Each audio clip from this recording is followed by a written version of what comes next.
வணக்கம் சார். வணக்கம் Simon. TVK மாநாடு பற்றி எல்லாரும் ஒரு பெரிய எக்ஸ்பெக்டேஷனில் இருக்காங்க. அஃபிஷியலாக அவங்க கொடுத்த கவுண்ட் பார்த்தீங்கன்னா 1,25,000 பேர் அட்டன் பண்ணுவாங்க, விமன் வந்து ஒரு 50,000 பேர் அட்டன் பண்ணுவாங்க அப்படின்ற மாதிரி ரொம்ப கம்மியான கவுண்ட் கொடுத்துருக்காங்க. இது எதுக்கு சார் இவ்வளோ கம்மியாக? இல்லை, அவங்க ஷேர் கணக்கு பண்ணி சொன்னாங்களான்னு தெரியல. வந்து எனக்கு தெரிஞ்சு ஏங்க 85 ஏக்கர்லேயே வந்து 10 லட்சம் பேர் வந்துட்டாங்க அப்படின்போது 506 ஏக்கர் அவங்க திட்டமிட்டு தான் வச்சுருக்காங்க. ஒரு சேர் போட்ட கணக்கு சொன்னாங்களா, இல்லை இவர் தான் வரப்போறாங்கன்னு சொல்றீங்களா? அஃபிஷியலாக இவ்வளோ பேர் தான் நாங்கள் கூப்பிட்டுருக்குறோம், வரவங்களாம் வந்து கட்சி தொண்டர்கள் ரசிகர்கள் அப்படின்ற இதுவாக தெரியல. ஆனால் கிட்டத்தட்ட 50 லட்சம் பேர் வருவாங்க. நீங்கள் பொதுவாக மதுரைன்னு எடுத்துக்கிட்டாலே மதுரையோடைய மிகப்பெரிய அடையாளம் வந்து மீனாட்சி அம்மன் கோயில், அப்புறம் வந்து கள்ளழகர், வைகை ஆறு. அதை தாண்டி இன்னொரு அடையாளம் வந்து தமுக்க மைதானம். நீங்கள் அந்த காலத்தில் தமுக்க மைதானம் ஃபுல்லாகிடுச்சுன்னு வச்சுங்க ஒரு மீட்டிங்கில், இதுதான் பெரிய மீட்டிங், பெரிய மாநாடுன்னு, பெரிய கூட்டம்னுவாங்க. விஜயோடைய அந்த மாநாட்டெலாம் தமுக்க மைதானத்தெல்லாம் வைக்கவே முடியாது. ஒரு முதல் காரணம், மதுரை வந்து ஒரு பெருநகரம், அங்கே தாங்காது. ரெண்டாவது என்னன்னா, இப்போ இருக்கிற தமுக்க மைதானத்துக்குலாம் இந்த கூட்டம்லாம் தாங்காது.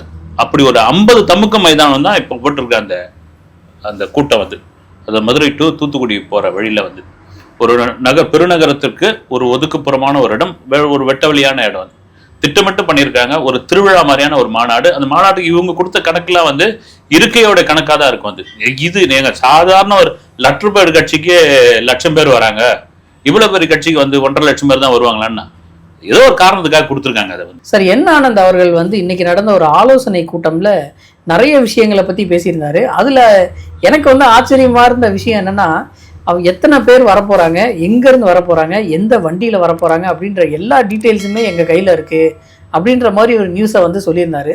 அந்த அளவுக்கு ஆர்கனைஸ்டாக இந்த மாநாடு நடந்துட்டு ரொம்ப பிரமாதமாக பண்ணுறாங்க. நான் கூட அதை பார்த்தேன். நான் அந்த என்னானந்து பேசினேன். அது ஆலோசனை கூட்டத்தை தாண்டி நான் உங்களுக்கு வந்து விஜய் சார்பாக ஒரு அழைப்பு கூப்பிடுறேன், இது இன்னும் கால நேரம் அதிகமாக இருந்ததுன்னா உங்கள் வீட்டுக்கே வந்து கூப்பிடுவேன் நானுன்னு ஒரு அரசியல்வாதிக்கு இணையான ஒரு பேச்சாக பேசுகிறாரு. கூப்பிடுறது ஒரு தான் கட்சிக்குள்ள என்ன இருக்குது வாங்கன்னு சொன்னா வந்துட போறாங்க. அதுக்கு ஒரு ஆலோசனை கூட்டத்தை வச்சு நாங்க நம்ம மாநாட்டுக்கு வாங்க, சிறப்பா செய்யுங்கன்னு.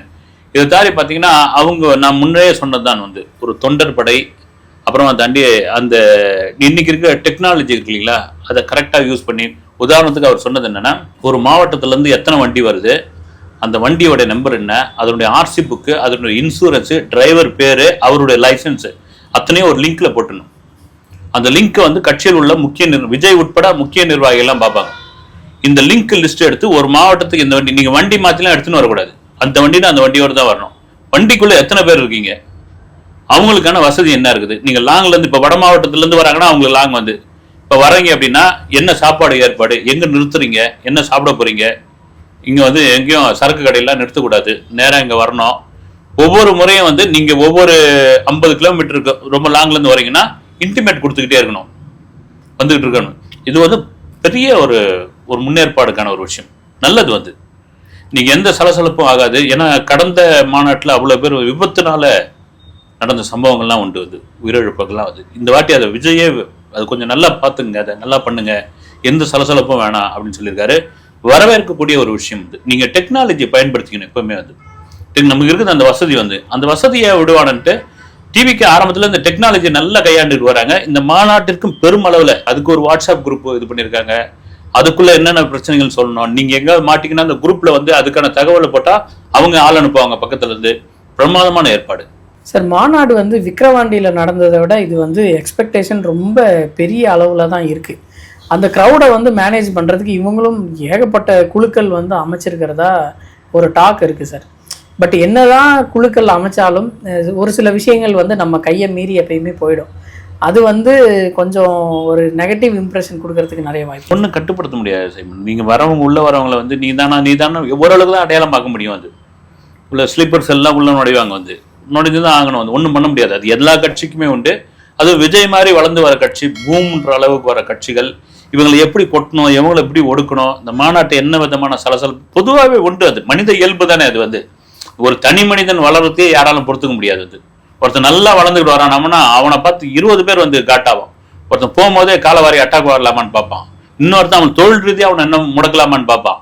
அப்போ நாம நேற்று வரைக்கும் ஒரு நடிகனா டயலாக் பேசியிருந்த ஒரு ஆளா அப்படி பார்த்த ஒரு நபர், என் நெஞ்சில் குடியிருக்கும் அப்படின்னு பேசின ஒரு நபர் இங்க வந்து பேசி இவ்வளவு பெரிய கூட்டத்தை கூட்டி 2வது மாநாடு 10 மாசத்துக்குள்ள நடத்துறாரு. என்னையா அப்படின்ற அந்த பொறாமை, அந்த காண்டு எல்லாம் இருக்கதா செய்யும். அரசியல் அதெல்லாம் சகஜம், அதெல்லாம் நீந்தி அதெல்லாம் மீறி வர்றது தான். ஆனால் இந்த முறை நீங்க சொல்ற மாதிரி போன முறை இந்த சரக்கு பாட்டில் கீழே கிடந்தது, பீடி பிடிச்சி போட்டு வச்சிருந்தாங்க, அதை எல்லா சேனல்களும் காமிச்சுட்டு இதுல கூடுமான வரைக்கும் 90% அந்த மாதிரியான எந்த விதமான சலசலப்பும் இல்லாமல் நடத்தணும்னு, அதை மீறி ஏதாவது ஒன்று நடக்கதான் செய்யும். திருவிழா நடக்குதுன்னு வச்சுங்க, அதுல சமூக விரோதிகள் உள்ளதான் போடுவாங்க, அதை பார்த்து சில காவல்துறைகளும் தூக்கி வெளியே தான் போடுவாங்க. அது மாதிரி ஒரு பெரிய இது நடக்கும்போது நடக்கும். அதை கண்டுபிடிக்கிறதுக்கு இவங்க ஆட்களே வச்சிருக்காங்க. இவங்க தொண்டர்படியை வச்சு அவங்கள வந்து வெளியே அனுப்புற மாதிரியான விஷயங்கள்லாம் இருக்குது. ஏன்னா இது ஏறக்குறைய பார்த்தீங்கன்னா ஒரு 50 லட்சம் பேர் கூட போறாங்கன்னா எப்படியாப்பட்ட ஒரு மாநாடா இருக்கும். மாநாட்டில் இதெல்லாம் இருக்கதான் செய்யும்.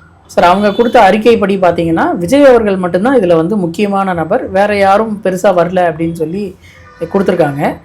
நம்ம ப்ரிடிக்ட் பண்ணது என்னன்னா நிறைய பேர், பெரிய ஆட்கள் வந்து நிறைய பேர் வருவாங்க அப்படின்னு சொல்லி நினச்சிக்கிட்டு இருந்தோம். இது யாரும் இவங்க விரும்பலையா கூப்பிடுறதுக்கு, இல்லை என்ன காரணம்? ஆக்சுவலாக வந்து நான் கூட நம்ம வீடியோவில் கூட பேசியிருந்தோம், சினிமா துறை சார்ந்தவர்கள்லாம் விஜய் நடித்த போது அவரை வந்து ஆரம்ப காலத்தில் டைரக்ட் பண்ண டைரக்டருங்க, ப்ரொடியூசருங்க, சில டெக்னீஷியன்லாம் மேடையில் வந்து நாங்கள் உங்களுக்கு மரியாதை பண்ணோம்.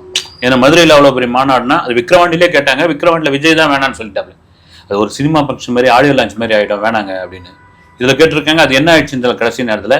ஆனால் நாம கூட பேசணும், தொடர்ச்சியாக ராகுல் காந்தியை அவங்க இன்வைட் பண்ணியிருக்காங்க. ஏன்னா விஜயோடைய பலம் என்ன, இன்னைக்கு நேஷனல் லெவலில் அது எவ்வளோ பெரிய செய்தியாக. பிரசாந்த் கிஷோர் அங்கே வந்து ஒர்க் பண்ணுறாரு பீகார்லேருந்து அப்படின் போது ராகுல் காந்திக்கு தெரியுங்க. ராகுல் காந்திக்கு என்னென்னா அடுத்த கட்டமாக அரசியலில் இளைஞர்கள் தான் கொண்டு போகணும் அப்படின்னு அவருடைய ஸ்பீச்சே அப்படி தான் இருக்குது. சரி, தங்களுக்கே ஒரு பலமாக இருக்கும் அப்படின்ட்டு அவர் முடிவு பண்ணப்போ, இப்போ எலெக்ஷன் டைமு கூட்டணிக்குள் ஏதாவது சலசலப்பு வந்துட போகுது அப்படின்னு சொன்னதுனால அவர், அதாவது இது வந்து எல்லாமே அன்அஃபிஷியலாக நடந்திருக்குது. அப்போ யாரையுமே கூப்பிட தேவையில்ல, நாமளே இருந்துட்டு போய்டுவோன்ட்டு சீஃப் கெஸ்ட்டு அவர் தான், தலைவர் தான் அப்படின்ற அளவுக்கு வந்தாச்சு. விக்கிரவாண்டியில் நடந்த மாநாட்டுக்கு அப்புறம் விஜய் அவர்கள் வந்து ஒரு முக்கியமான அரசியல் தலைவராக எல்லா இடத்துலையும் பார்க்கப்பட்டார். டிவிகே வந்து ஒரு 3வது பெரிய கட்சி அப்படின்ற லெவலுக்கு எல்லாராலும் பேசப்பட்டுச்சு. மதுரையில் நடக்க போகிற இந்த மாநாட்டிற்கு அப்புறம் விஜய் அவர்கள் கண்டிப்பாக முதல்வர் ஆகிறதுக்கு வாய்ப்பு இருக்கும் அப்படின்னு சொல்லி எல்லாரும் பேசுவாங்கன்னு ஒரு டாக் ஓடிக்கிட்டு இருக்கு. அது எப்படி சார் பார்க்குறீங்க? பொதுவாக மாநாடு எல்லா கட்சியும் ஒரு மாநாடு நடத்துறது என்னன்னா உங்களுடைய பலத்தை காமிக்கிறதுக்கு தான். அது இப்போ கூட்டணி பேசுறதுக்கு முன்னாடி சில கட்சிகள்லாம் மாநாடு நடத்துவாங்க. சும்மா சாதாரணமாக நம்ம சாதாரணமாக இருக்கணும்னு வச்சுங்களேன்.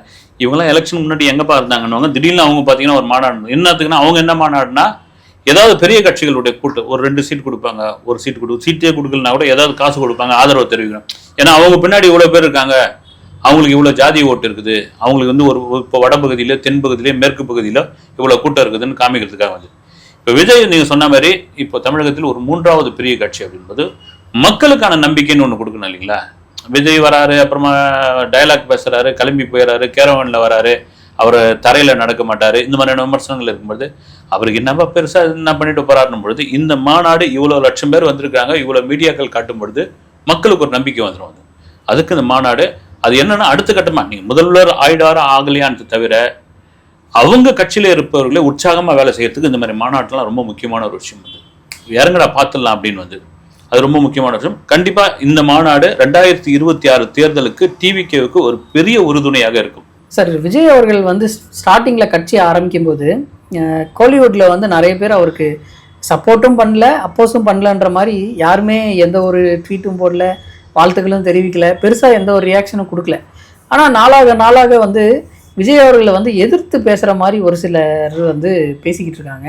இது கோலிவுட்டே அவருக்கு எதிராக இருக்கிறதா, இல்லை இந்த மாதிரி ஒரு பிம்பத்தை செட் பண்ணிக்கிட்டு இருக்காங்களா? எல்லாருக்குமே நீங்கள் நாம்பளே பார்க்கும்போது அரசியல் கட்சிகள் இப்போ கோலிவுட்லேயே என்ன நினச்சிருப்பாங்க வந்து, இப்போ எம்ஜிஆர் ஜெயலலிதாவுக்கு பிறகு சினிமாவிலிருந்து பாக்கியராஜ் கட்சி ஆரம்பித்தார், சிவாஜி கணேசன் கட்சி ஆரம்பித்தார், அப்புறமா வந்து டிஆர், இவங்கெல்லாம் என்னன்னா ஃபீல்ட் அவுட் ஆகி கட்சி ஆரம்பிச்சாங்க. தன்னுடைய இமேஜ் குறைந்த போது, தன்னுடைய சம்பளம் குறைந்த போது கட்சி ஆரம்பிச்சாங்க, காணாமல் போயிட்டாங்க, அவங்களே வேணாம்னு கழிச்சிட்டு போயிட்டாங்க. ஆனால் ஒரு உச்சத்தில் இருக்கும்போது ஒரு 250 கோடி சம்பளம் வாங்கும்பொழுது கட்சி ஆரம்பிச்ச போது சினிமாவில் உள்ளவர்களே என்ன பண்ணாங்க, கேலி பண்ணாங்க. விஜய் எல்லாம் தாங்கக்கூடிய ஆள் கிடையாதுங்க, இவரெல்லாம் ஒரு 5வது மாசமே பிடிச்சின்னு ஓடின்னு வந்துடுவாரு, சும்மா இவெல்லாம் பச்சா சின்ன குழந்தை அப்படின்னாங்க.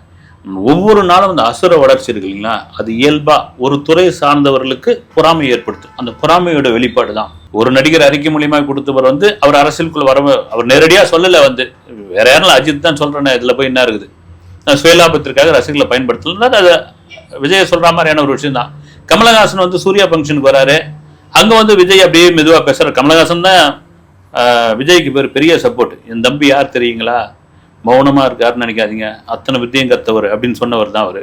அவர் என்னன்னா, அவருக்கு என்ன இருக்குன்னா, நம்ம மக்கள் நீதி மையம்னு ஒரு கட்சி ஆரம்பிச்சோம், பரபரப்பு உண்டாக்கணும், நாம தான் அடுத்த சிஎம் நினைச்சோம், டார்ச்சையும் டிவியும் அந்த ஓரமா வச்சுட்டு நம்ம ஒரு எம்பி சீட்டுக்காக அங்க போயிட்டுமேன்னு ஒரு முள்ளுக்குள்ளேயும் ஒரு இருக்கும். அவர் ஒரு பக்கம் விமர்சனம் பண்றாரு. இந்த விமர்சனங்கள் இன்னும் குறைவுதான், வந்து இன்னும் நாளாக ஒரு அதிகப்படியான விமர்சனங்கள் வருவதற்கான வாய்ப்பு நிறைய இருக்கு. அரசியலுக்கு வருவாருன்னு நினைச்சுக்கிட்டு இருந்தவர் இப்போ வந்து படத்துல பட்டையை கிளப்பிக்கிட்டு இருக்காரு. படத்துல பயங்கரமா வருவாருன்னு நினைச்சவர் வந்து இப்போ அரசியல்ல பயங்கரமா கிளப்பிக்கிட்டு இருக்காரு. கூலியோட புக்கிங்ஸ் வந்து எப்படி சார் போயிட்டுருக்கு? எங்கே ட்விட்டரை ஓப்பன் பண்ணாவே இங்கே இவ்வளோ போயிடுச்சு, இங்கே இதை கிராஸ் பண்ணிடுச்சு, யூஎஸில் டிக்கெட் கிடைக்கல, சீட்டு கிடைக்கல அப்படின்ற மாதிரி எல்லா இடத்துலையுமே புக்கிங் வந்து ரொம்ப பரபரப்பாக போயிட்டுருக்கு. எப்படி சார் போயிட்டுருக்கு? உண்மையிலே உங்களுக்கே தெரியும், வந்து ஒரு வரலாறு காணாத ஒரு புக்கிங் கூட சொல்லலாம். எனக்கு ரொம்ப ஆச்சரியப்பட வச்சதுன்னா கேரளா தான். என்னன்னா, நீங்கள் வந்து இந்தியாவில் உள்ள எல்லா மாநிலத்திலும் கூலி படத்துக்கு ஒரு பெரிய எதிர்பார்ப்பு. எல்லா மாநிலம், கலாநிதி மாறன் சொன்ன மாதிரி எந்த மாநில முதல்வர் ரஜினி ஃபோன் பண்ணாலும் எடுக்கக்கூடிய அளவுக்கு இருக்கார் அப்படின்போது, இந்த மாநிலங்களில் தனித்துவமாக இருக்கிற மாநிலம் வந்து கேரளா. அதுக்கான காரணம் என்னன்னா, அவங்க கலையாக பார்ப்பாங்க, இலக்கியத்தை இலக்கியமாக பார்ப்பாங்க, எதையும் போட்டு குழப்பிக்க மாட்டாங்க. அது கலை சினிமாவே இலக்கியமாக தான் பார்ப்பாங்க. நீங்கள் பார்த்தீங்கன்னா, ஒரு வைக்கம் முகமது பஷீர் ஆகட்டும், ஒரு வாசுதேவ நாயர் ஆகட்டும், அவங்களுக்கு தான் வந்து மரியாதை கொடுப்பாங்க. எவ்வளோ பெரிய ஸ்டாராக இருந்தாலும் எழுத்தாளர்கள் எழுந்து நிற்பாங்க.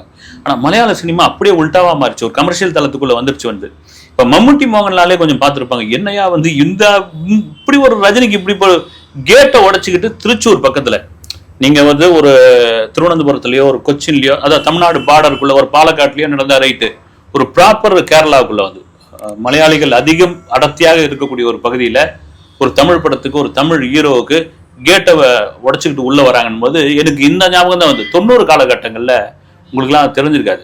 ரஜினி படத்துக்கு மறுநாள் வந்து கவுண்டர் ஃபர்ஸ்ட் ஷோ ஓப்பன் பண்ணுறதுக்காக முன்னாள் வந்து பாய் தலைகாணியோடு படுத்துப்பாங்க. ராஜாத்தி ராஜா, சிவா, மன்னன், இந்த மாதிரியான படங்களுக்கெல்லாம் நடந்திருக்குது. அப்போ நம்ம படுத்துக்கிட்டே இருப்பாங்க. விடிய கால கலைக்கு 7 மணிலேருந்து பார்ப்பாங்க. வந்து ஷோ 10 மணிக்கு தான். அந்த 9:45 மணிக்கு அந்த அலுமினிய பெட்டி ஒன்று இருக்கும், டிக்கெட் வச்சுக்கிட்டு அதை தூக்கின்னு வந்தோடனே அந்த ஜனம் எழுந்திருக்கும் பாருங்க. இப்போ ஏறக்குறைய கேரளா பார்க்கும்போது அப்படிதான் இருந்தது. ப்ரீ புக்கிங்கில் கேரளாவில் அதிரி புதிரி பண்ணியிருக்குது. நீங்கள் ஷோ பார்த்தீங்கன்னா எல்லா ஷோ வந்து சோல்ட் அவுட். அதுவும் 6 மணிக்கு ஓப்பன், அவங்க தான் முதல்ல ஓப்பன் பண்ணது. 6 மணி ஷோ அவங்க தான் ஓட்ட போகிறாங்க இந்த 14ஆம் தேதி. இந்த பக்கம் நீங்கள் கர்நாடகாவில் வந்தோடனே 6:30. கர்நாடகாவில்னா தியேட்டர்லேயே 2000, 1000, 500 3 விதமான டிக்கெட்டு, 3 சோல்ட் அவுட். இல்லை இன்னொரு விஷயம் என்னன்னா, KGF 2 சாதனையை இந்த வசூல் வந்து ப்ரீ புக்கிங் வசூல் முறியடிச்சிருக்கு. KGF 2 ஆமா, ஒரு கன்னட சினிமா, ஒரு பெரிய ஹிட் சினிமா, ஒரு பேன் இண்டியா படம். KGF 2 வந்து 44 நிமிஷத்தில் 80 ஸ்கிரீன்ஸ்ல 10,000 டிக்கெட் வந்து புக் ஆயிருக்குது. 44 நிமிடம். இங்க 37 நிமிஷத்துல 66 ஸ்கிரீன்ஸ்ல 10,000 டிக்கெட் புக் ஆயிருக்கு. கூலி அந்த அளவுக்கு ஃபாஸ்டா சர்வர் கூட போட்டு அடிச்சு தூக்கி இருக்காங்க. வந்து தமிழ்நாட்டில் பார்த்தீங்கன்னா 9 மணி ஷோ ஓப்பன் பண்ணல. ஒரு தியேட்டர் நண்பர் சொன்னார், வந்து 120 செகண்ட், 2 நிமிஷமா? ஆமாம் சார், 2 நிமிஷத்தில் 1000 டிக்கெட் வந்து அவங்க தியேட்டரில் வந்து ஃபுல் ஆயிடுச்சு. கூலிக்கு ஒரு பெரிய எதிர்பார்ப்பு. இதுக்கு அந்த படத்துக்கு பார்த்தீங்கன்னா ஏ சர்டிஃபிகேட்டு, தியேட்டர் வாசல்லையே வந்து போர்டை வச்சுட்டாங்க, 18 வயசுக்கு கீழே இருந்தால் உள்ளே வராதிங்கன்னு. ஃபேமிலி ஆடியன்ஸ் வரமாட்டாங்கன்னு ஒரு டாக் இருக்குது. அதெல்லாம் மீறி இந்த படத்துக்கு இப்போ நம்ம வீடியோ பேசுகிற நேரம் வரைக்கும் ஆந்திராவில் இன்னும் ஓப்பன் பண்ணல. ஆந்திரா தெலுங்கானாவில் அங்கே ஒரு டேர்ம்ஸ் போயிட்டு இருக்கு. அவங்க என்ன கேட்குறாங்கன்னா, ஒரு 5 மணி காட்சியாக கேட்குறாங்க. அங்கே வார் 2 4 மணிக்கு விடிய இருக்கால 4 மணிக்கே 4 மணிக்கு அவங்க ஒரு பக்கம் இறங்குறாங்க. வந்து ஜூனியர் NTR நடிச்சிருக்காரு, அது ஒரு முக்கியமான படம். இங்கே நாகார்ஜுனா இருக்கிறதுனால அந்த படம் நாகார்ஜுனா ரஜினி அப்படிங்கிறதுனால ஒரு பெரிய எதிர்பார்ப்பு. 5 மணி காட்சி கொடுங்கன்றாங்க. அது இன்னும் பேச்சுவார்த்தை போயிட்டு இருக்கு. அடுத்த வீடியோவில் சந்திப்போம் சார். நன்றி சார். வணக்கம்.